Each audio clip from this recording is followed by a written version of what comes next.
रथरे जो दायित्व दि जाए महाप्रभुंकर रथ हूँ ओडिशार सबुठु बड़ पर्व एवं सबुठु गुरुत्वपूर्ण पर्व मध्य तेणुक से जो दायित्व दि जाए से दायित्व केमी आहरी सुचारू रूपे से माननीय मुख्यमंत्री स्तर में गोटे कोऑर्डिनेशन बैठक होती काली एवं से विस्तृत भाव में जहाँ जहाँ एपर्यंत इंफ्रास्ट्रक्चर कथा आम सारी देइथिलु जो रिव्यू मीटिंग रे एबे आउ कोऑर्डिनेशन दृष्टि जहाँ जहाँ बाकी थिला से समस्त दिग को केमिति ठीक ढंग से करा जिवो एवं प्रॉपर कोऑर्डिनेटेड वे रे करा जिवो से कथा को नहीं कि करा जायछि। विगत वर्ष जो बड़ी भाव में टिके कोऑर्डिनेशन अभाव कारण किसी अघटन घटिला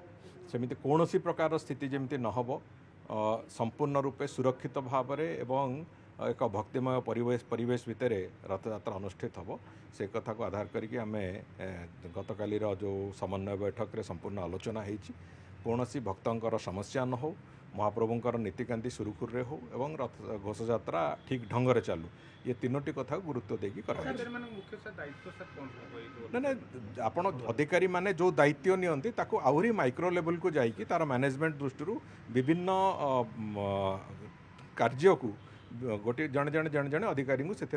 दि जाइए दायित्व एवं रेस्पॉन्सिबिलिटी भी तांको ऊपर अच्छी तेणुक दायित्व को ठीक ढंग से केमती निर्वहन करेंगे एवं जो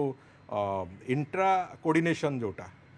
से दिगरे भी जमी ठीक ठाक से समस्त दिग को आलोचना कराई से दृष्टिकोण अंततः आमर भी मेंटल सैटिस्फैक्शन अच्छी जे ठीक ढंग से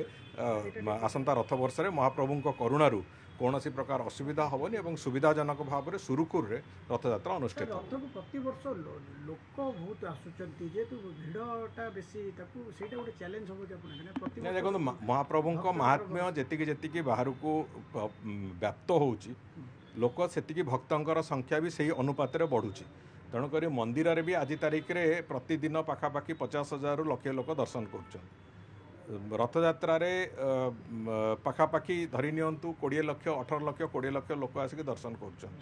सुनावेश दिन आहरी 4-5 लक्ष अधिका लोक आड हो जाउछन तेणुक ये सबू कथा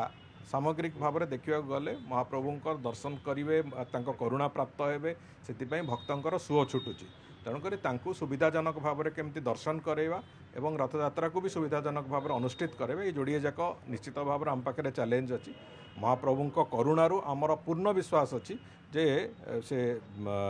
रथयात्रा को संपूर्ण भाव में सुरुखुर करने को जो व्यवस्था होती से